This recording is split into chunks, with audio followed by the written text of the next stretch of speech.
তো আমরা মূলত যে কাজটা করছি সেটা হচ্ছে অ্যাওয়ারনেস বিল্ডিং বা সেন্সিটাইজেশনের।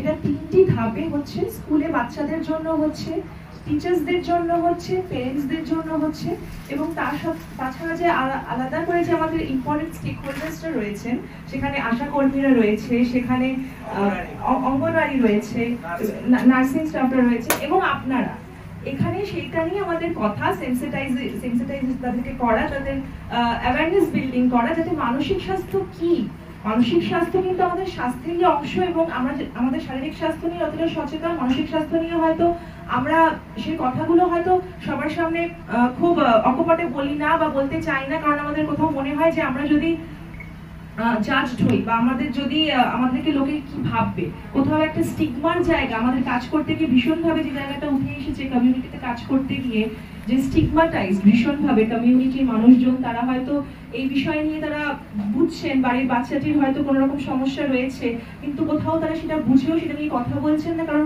কোথাও তাদের মনে হতে পারে বা মনে হয়ও যে আমি যদি এটা নিয়ে কথা বলি তাহলে এইটাও যে একটা বোঝার সময় এসেছে, সেটা আমাদের শিক্ষাটা আমরা পেলাম কোভিড পরবর্তী বা কোভিড সময়ে।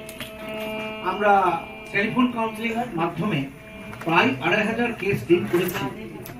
তাতে দেখলাম যে বহু বাচ্চা এরকম তারা নানাবিধ সাইকোলজিক্যাল, ইমোশনাল একটা সমস্যার মধ্যে, মেন্টাল হেলথ চ্যালেঞ্জেস থেকে বলা হয়, কারো ডিপ্রেশন, কারো অ্যাংজাইটি ইত্যাদি দেখা। তখন থেকেই মনে হলো হাওড়াতে আমরা বিভিন্ন স্কুলে মাস্টারমশাইদের সঙ্গে এবং ছাত্রছাত্রীদের সঙ্গে আমরা সেটা হচ্ছে যে এটা খুব কথা না হওয়া ইস্যু, এটা হচ্ছে সব থেকে বড়, এটা সমস্যার জায়গাটা এইখানে। মানসিক সমস্যা থাকতে পারে, সেটা বড় ব্যাপার না, সেখানে কথা হওয়া দরকার, সেটা খুব সাধারণ ব্যাপার। বাকি আর 10টা সমস্যার মধ্যে, 10টা শারীরিক সমস্যার মধ্যে এটা একটা সমস্যা, সেটা নির্দিষ্ট ট্রিটমেন্টে থাকলে, নির্দিষ্ট সিস্টেমের মধ্যে থাকলে সেটাও সুস্থ হয়ে যায়। আমাদের যে হোমগুলো রয়েছে সেখানেও এই ধরনের অনেক স্পেশাল চাইল্ড রয়েছে, যারা ডিফারেন্ট মানসিকভাবে বিশেষভাবে সক্ষম আছে, তারা সেই জায়গায় তাদের যথেষ্ট ট্রিটমেন্টের যা সিস্টেম আছে সরকারি মেনে সেইগুলো করা হয় ঠিকঠাকভাবে। কিন্তু যেটা উনি একটা কথা বললেন আর কি, যে মিডিয়ার ক্ষেত্রে একটা বড় ব্যাপার যেটা, সেখানে আমাদের এটা মনে করি ইস্যুগুলো নিয়ে কথা বললে না কেউ কখনো এলিয়েনেটেড ফিল করবে না। আমার পাশের বাড়ির ছেলেটি হয়তো রয়েছে বা আমার সন্তানটি হয়তো কারো রয়েছে, এটাও যে আর 10টা 5টা জিনিসের মতো কমন এমন না, এটা লুকিয়ে রাখতে হবে এমন না, এটার জন্য আমাকে আমি বাকিদের থেকে আলাদা, কারণ এটা আরো অসংখ্য মানুষের আছে। এই জায়গাটা মানুষের বোঝা দরকার। এই ব্যাপারগুলো নিয়ে কথা হলে ব্যাপারগুলো যে খুব সাধারণ, এটাও যে একইভাবে সত্য, এই ব্যাপারটা মানুষের কাছে পৌঁছাবে, যেটা আমার মনে হয় খুব দরকার আর কি। Thank you. মানসিক স্বাস্থ্য বলতে তার ইমোশন, তার ভালো থাকা, আর তার সাইকোলজিক্যাল নানা রকমের দিকগুলো সব ঠিক আছে কিনা, এইগুলো জানাই হচ্ছে মানসিক স্বাস্থ্য। বন্ধুত্বও করতে পারে না, আর যেহেতু বন্ধুত্ব করতে পারে না, তার ফলে কি হয়, নিজের কথা বলার, নিজের মানসিক স্বাস্থ্যটাকে ডেভেলপ করার মতো জায়গা তারা খুঁজে পায় না। তার ফলে এই জিনিসটা আবার অ্যাডোলেসেন্ট পিরিয়ডে, অর্থাৎ বয়ঃসন্ধিকালেও চলে যায়। আর বয়ঃসন্ধিকালে যদি এটা চলে যায় তাহলে কিন্তু তার ফল খুব একটা ভালো হয় না। বয়ঃসন্ধিকালে চলে গেলে যা হয় সেটা হচ্ছে ওরা নিজেদের খুব নিচু মনে করে, কারোর এর জন্য এমপ্লয়মেন্ট চলে যায়, কেউ আবার বন্ধুত্ব হারায়, কারো বাড়ি ছেড়ে চলে যেতে হয়, আবার কেউ সুইসাইডও করে। তো এই যে প্রবণতা, এই প্রবণতার হাত থেকে আমাদের রক্ষা করতে পারে একমাত্র মানসিক স্বাস্থ্য সম্পর্কে আমরা যদি একদম প্রথম থেকে সচেতন হই। সেখানে একজন মনোবিদের সাহায্য লাগে ওটা থেকে বেরিয়ে আসার জন্য।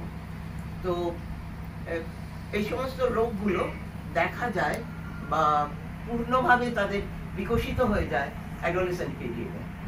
একদম চাইল্ডহুড পিরিয়ডে বা একদম প্রথমে যারা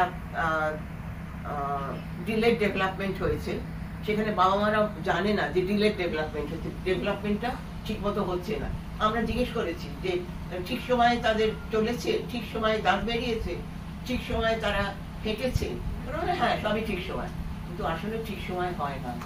এই সমস্ত যারা মানসিক অস্বাস্থ্যে ভোগে তাদের অনেকেই ডিলেড ডেভেলপমেন্টে ভোগে, তার ফলে তাদের ল্যাঙ্গুয়েজ ডেভেলপমেন্ট, সোশ্যাল ডেভেলপমেন্ট এইগুলো সবই পিছিয়ে যায়, এবং যত বেশি পিছবে সে ক্লাসে তত বেশি পিছিয়ে যাবে, এবং তার বন্ধুত্ব করতে তত অসুবিধা হবে, তার সোশ্যাল স্কিল ডেভেলপ করবে না, তার ফলে সে ক্লাসে এবং ক্লাসের বাইরে অপাঙ্ক্তেয় হয়ে থাকবে।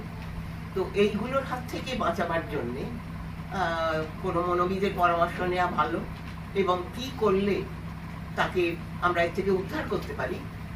বাবা মাকে একজন কো থেরাপিস্ট হয়ে, মানে মনোবিদ যে পরামর্শগুলো দেবেন, হোমের বাচ্চা আমরা বলি না, আমরা বলি সিসিআর অর্থাৎ চাইল্ড কেয়ার ইনস্টিটিউশন। এরকম অনেকগুলো জায়গা আছে, স্পেশালি এবল চাইল্ড বলা হয়। আইনগুলো বদলে বদলে যাচ্ছে, তার জায়গা বদলে যাচ্ছে। এগুলো খুবই ইনফরমেশন, এগুলো কেউ গুগল করলে বা করলে সেটা জানতে পারা যায়। কিন্তু এইটাই হচ্ছে মেন্টাল হেলথ এবং চাইল্ড রাইটস নিয়ে যদি মিডিয়া সেন্সিটাইজড হয়, আমি মনে করি নিজের যে এনরিচড হয় সেটা তো হয়, সেটা যে কোনো কেউ যে কোনো সাবজেক্টেই হবে, তো আমার মনে হয় স্টোরির স্কোপ বেড়ে যায়। এবং যতই এটা ঠিকই যে স্টোরি দেবার জায়গা, লড়াইয়ের জায়গা সবই বেশি, কিন্তু কখন কোন স্টোরি যে কে খুঁজে পায়, কোন স্টোরি তার কাছে চলে আসে হেঁটে সে তো জানে না। চোখ কান খোলা রাখলে চলে আসে, চোখ কান খোলা থাকে যদি সেন্সিটাইজড হয়। আমার মনে হয় যে এই কারণে এই ওয়ার্কশপে কোভিডের সময় দেখা গেল একটা হিউজ গ্যাপ তৈরি হলো, এবং প্রচুর মানুষ কিন্তু একটা অভাব আর কি, কোথায় গেলে আমরা একটু সাহায্য পাবো, সাংঘাতিক পরিস্থিতি, প্রচন্ড ভয়ের মধ্যে কাটাচ্ছি। তো জয়প্রকাশ এরকম একটা সংস্থা যেখানে বিভিন্ন রকম কোর্স আছে, যেখানে গ্রুপ অফ কাউন্সিলার্স তৈরি হয় প্রতি বছর। তো ওনারা একটা প্রস্তাব আমরা যৌথভাবে তৈরি করলাম, যেখানে আমরা তখন টেলিফোন কাউন্সেলিং শুরু হয়েছে, যার পরবর্তীকালে আমাদের এই ভাবনা চিন্তা আসে যে আমরা এটাকে নিয়ে আরো কিছু ভাবতে পারি কিনা, যার ফলশ্রুতি আজকের যে কাজগুলো মেন্টাল হেলথ আর মেন্টাল মানে আমরা ডিজিজ যেটাকে বলি সেটা যে এক নয়, সেটার মানে আমরা ডিটারেশন এই দুটো সম্পূর্ণ আলাদা। এবং সেটা হচ্ছে কারণ আমরা তো ডে টু ডে আমরা বেশ কয়েক ঘন্টা করে ওদের সঙ্গে ডাইরেক্ট কন্ট্যাক্টে থাকি, এবং আমরা একটা মানে আমরা শিক্ষকরা আমাদেরও রয়েছে যে আমরা সবসময় দেখে সে তার একটা দেখতে কিছু ক্ষেত্রে কয়েকজনকে বদলাতে পেরেছি। যেমন একটি মেয়ে ছিল 6-এর, মাঝখানে আসলো না, তার বাবা মারা গেছে এবং মা পালিয়ে গেছে অন্য কারোর সঙ্গে। তো তার জেঠিমা তাকে মানুষ করছে, খুব খারাপ অবস্থা নয়, তাকে পুরো ওভার ফোন দেখে বুঝিয়ে 10-15 দিনের জন্য সে দিদিমার সঙ্গে এদিক ওদিক যাচ্ছিল, কোথায় যাচ্ছিল, কোনো খারাপ জায়গায় চলে যাচ্ছিল কিনা, তাকে ফেরাতে পেরেছি। সে এখন থার্ড হয়েছে, সেই মেয়েটির আমি নাম বলছি না, তাকে ঠিক করতে পেরেছি। একটি মেয়ে আছে 6-এ, মানে কিছু পড়াশোনা কিচ্ছু করতে যায় না, মানে কিছু একটা সমস্যার মধ্যে আছে, আমি এনাদের সাথে কথা বলবো ওকে কাউন্সেলিং এর মাধ্যমে বার করা যায় কিনা। ওর মা বাবা ওকে মারছে, আবার বলছে যে মারতেই হবে, না মারলেও পড়াশোনা করবে না, একদম কিচ্ছু করে, জাস্ট কোয়েশ্চেনটা খাতাতে লিখতে পারে কিন্তু টুকে দিয়ে চলে আসে। এরকম বিবিধ সমস্যা, এরকম অনেকগুলো কেস আমার কাছে এসছে। একটি মেয়ে মানে আমাদের সমস্যা, মানে বাংলার ক্ষেত্রে, কেরালার ক্ষেত্রে এটাই কি সমস্যা? রাজ্যের এক রকম সংস্কৃতি, আমাদের তেমনি কোনো বাচ্চাকে যদি জিজ্ঞাসা করেন একটা কবিতা বলো, গড়গড় করে রবীন্দ্রনাথ বা আউড়ে দেবে। এক একটা রাজ্যের এক এক রকম সংস্কৃতি। কেরালা খুব শিক্ষিত রাজ্য, আরো